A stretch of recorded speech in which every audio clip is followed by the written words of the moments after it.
আসসালামু আলাইকুম everyone, welcome back to my channel recipe by Anamika. আজকের রেসিপি হলো চিকেন মোমো।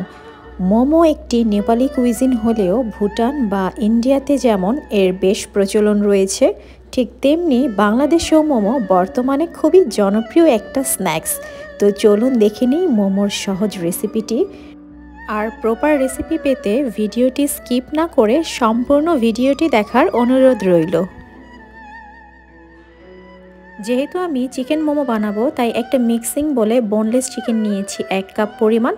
দিয়ে দিচ্ছি হাফ কাপ পরিমাণ ধনিয়া পাতা কুচি, হাফ কাপ পরিমাণের পেঁয়াজ কুচি, একটা কাঁচামরিচ কুচি, আর দিয়ে দিচ্ছি 1.5 টেবিল চামচ পরিমাণের আদা রসুন পেস্ট।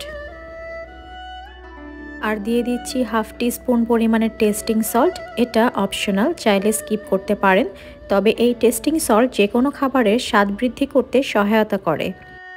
এখন দিয়ে দিচ্ছি হাফ টিস্পুন পরিমাণের কালো গোলমরিচের গুঁড়া, half teaspoon light soya sauce, 1 tablespoon chilli sauce, স্বাদ মতন লবণ, আর দিয়ে দিচ্ছি সামান্য একটু চিনি। এখন এই সবগুলো উপকরণ একটা মিক্সার গ্রাইন্ডারে ব্লেন্ড করে নেব। আর আপনারা চাইলে উপকরণগুলো ব্লেন্ড না করে মিহি কুচি করে ব্যবহার করতে পারেন, তবে সেক্ষেত্রে মুরগির মাংসটা পাতলা আর ছোট ছোট টুকরোয় কেটে নিতে হবে। আমি যেহেতু সবগুলো উপকরণ ব্লেন্ড করে নিব, তাই এখানে মুরগির মাংসটাকে বড় বড় স্লাইস করে কেটে নিয়েছি। আর সব কিছু মিক্সার গ্রাইন্ডারে দেওয়ার পরে আমি এখানে সামান্য একটু ভাজা জিরার গুঁড়োও দিয়ে দিচ্ছি। এখন এগুলোকে ব্লেন্ড করার পালা। আর উপকরণগুলো ব্লেন্ড করা হয়ে গিয়েছে।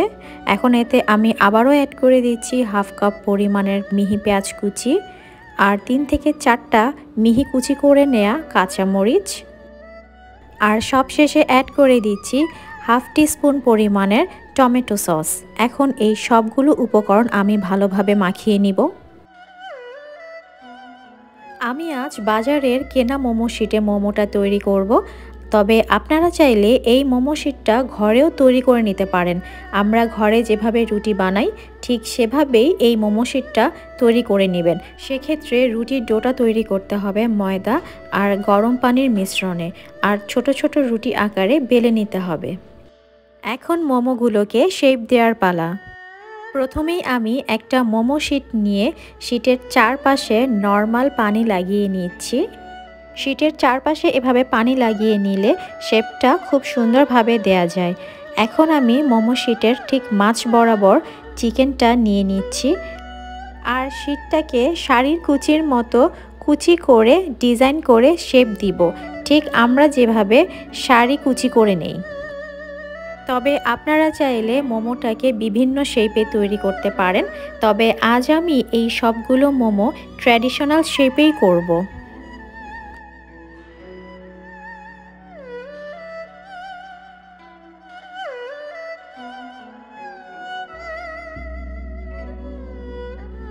তৈরি হয়ে গেল একটা মোমো।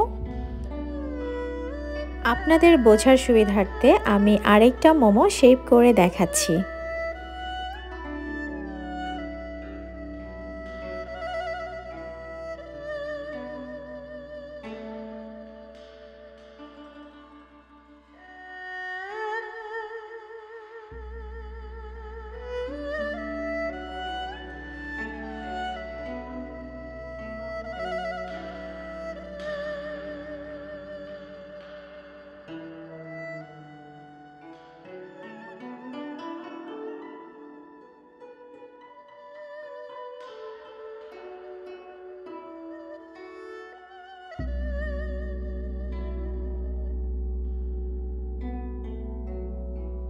সবগুলো মোমো আমি শেপ করে নিয়েছি।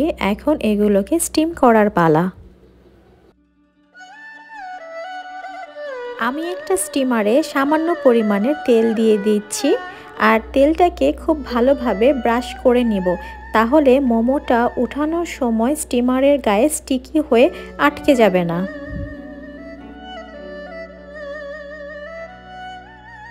এখন আমি স্টিমারের প্যানে মোমোগুলো দিয়ে দিচ্ছি, আর মনে রাখতে হবে মোমোগুলোকে একটু দূরে দূরে রাখতে হবে, তা না হলে যখন মোমোটা কুকড হয়ে যাবে তখন কিছুটা বড় হয়ে যাবে আর একটার সাথে আরেকটা লেগে যাবে।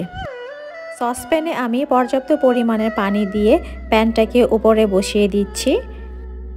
আর এখন আমি একটা ঢাকনা দিয়ে স্টিমারটাকে ঢেকে দিব, যেন বাষ্প বা স্টিম বাইরে বের হতে না পারে। ঢাকনার গায়ে যদি এরকম ছিদ্র থাকে তাহলে ওই ছিদ্রটাকে অবশ্যই একটা লং অথবা কাঠি দিয়ে বন্ধ করে দিতে হবে, যাতে বাষ্প বা স্টিম বাইরে না বের হতে পারে। মোমো স্টিমারটাকে 20 মিনিটের মতন চুলায় রাখতে হবে, আর এক্ষেত্রে চুলার আঁচটা থাকবে মিডিয়াম হাই হিটে। 20 মিনিট হয়ে গিয়েছে, এখন আমি স্টিমারের ঢাকনাটা খুলে দিব। তো ভিউয়ার্স দেখুন, মোমোগুলো খুব ভালোভাবে কুকড হয়ে গিয়েছে। এখন আমি এগুলোকে একটা টঙের সাহায্যে সার্ভিং ডিশে সার্ভ করে নিব। আরেকটা বিষয় লক্ষ্য করুন, স্টিমারের প্যানে আগে থেকেই তেল ব্রাশ করে নেওয়ার কারণে প্যান থেকে মোমোগুলো খুব সহজেই উঠে আসছে, একটার সাথে আরেকটা লেগে যাচ্ছে না বা প্যানের গায়ে লেগে যাচ্ছে না। মোমোগুলোকে আমি এখন একটা সার্ভিং ডিশে সার্ভ করে নিচ্ছি। আর আপনারা এই মোমোটাকে মোমো সস, সয়া সস অথবা গ্রিন চাটনি দিয়ে পরিবেশন করতে পারেন। তো ভিউয়ার্স, আপনারাও চাইলে এই নেপালি কুইজিনটা বাসায় সহজেই বানিয়ে খেতে পারেন। আর আপনারা চিকেনের পরিবর্তে ভেজিটেবল মোমো তৈরি করে নিতে পারেন।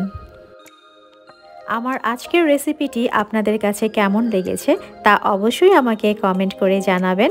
আর এরকম মজার মজার আর সহজ রেসিপি পেতে আমার চ্যানেলটা অবশ্যই সাবস্ক্রাইব করবেন, আর লাইক, কমেন্ট, শেয়ার করে পাশে থাকবেন।